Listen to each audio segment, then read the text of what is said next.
আমরা বিচার চাইতে এসেছি কিসের জন্য?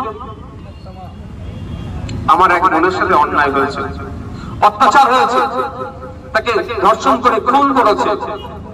সেই জন্য আমাদের মন্তব্য, আমাদের কথাবার্তা, আমাদের স্লোগান কোন অন্য কোন মেয়ের না তারুণা সম্মানে লাগে সেটা আমাদের মাথায় রাখতে হবে।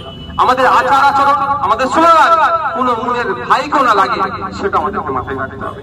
অর্থাৎ আমরা যে কথা বলবো ভাষা সংযত রেখে আমরা বক্তব্য দেবো।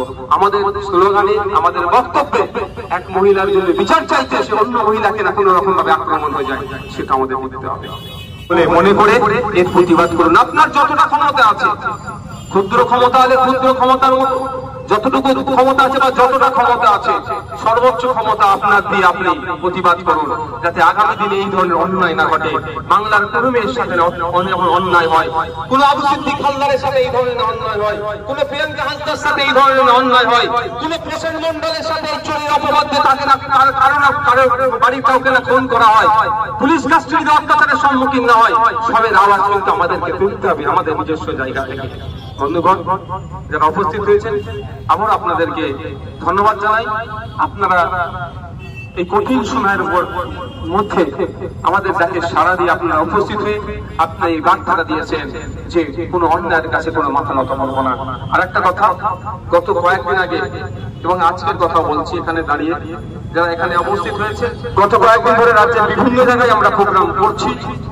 আগামী শুক্রবার 30 তারিখে আমরা কলকাতার রাজপথে জাস্টিস ফর আরজি কর তিলোত্তমার বিচার চেয়ে আমরা কখনো প্রতিবাদী মিছিল করছি। আপনাদেরকে আহ্বান জানাবো, আসুন আমাদের প্রতিবাদী মিছিলে আপনারা যুক্ত হন। আমাদের প্রতিবাদী মিছিলকে আরো বৃহত্তর করে তুলুন, যাতে সিবিআই থেকে শুরু করে রাজ্য সরকার, কেন্দ্র সরকার দ্রুত যাতে বিচারের ব্যবস্থা করতে পারে এবং কেন্দ্র সরকার যাতে সহযোগিতা করে, যাতে সিবিআই দেরকে এবং দ্রুত যাতে সিবিআই চার্জশিট জমা করতে পারে তার ব্যবস্থা যাতে করে। স্যার, তাকে আমরা ওখানে যাচ্ছি কলকাতা রাজপথে 4:30টার সময় শিয়ালদা চত্বরে জমায়েত হবে। আপনাদের সকলকে বলবো আপনারা ওখানে উপস্থিত হবে। আর এক পরিশেষে একটা আমি সতর্কবার্তা দিই, মাইকে দিচ্ছি, মিডিয়ার মাধ্যমে চারিদিকে যাবে ভালো, যে দিল্লিতে নাকি জুনিয়র ডাক্তারদের কি চলছিল সেখানে নাকি কেস দিয়েছে, এফআইআর করেছে, এখানেও একটা হুমকি দিচ্ছে। আমি এই জায়গায় দাঁড়িয়ে বলছি, মুখ্যমন্ত্রী যদি সত্যি সাহস থাকে একটা জুনিয়র ডাক্তারের নামে এফআইআর করে দেখা, একজনের নামে, সিঙ্গেল ওয়ার্ড একজনের নামে উনি এফআইআর করুন, বুঝতে পারবেন মুখ্যমন্ত্রী কি ভাবছেন আমরা ঘাসে মুখ দিয়ে চলি নাকি,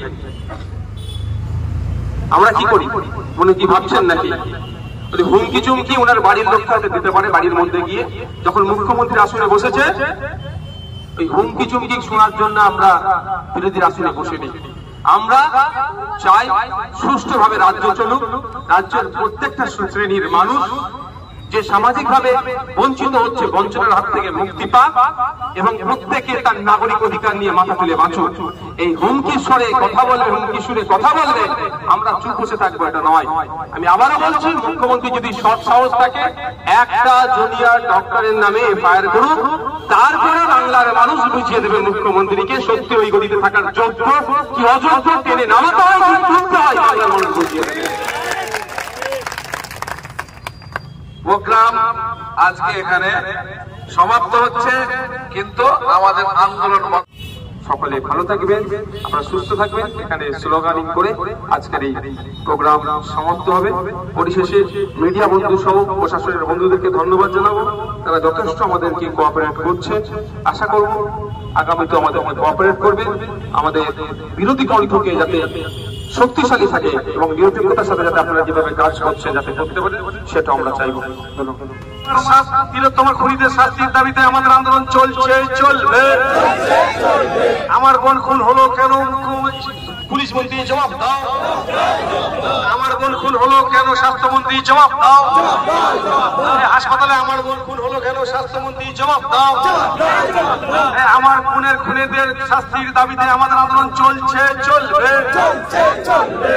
তিলোত্তমার খুনিদের শাস্তির দাবিতে আমাদের আন্দোলন চলছে, চলবে।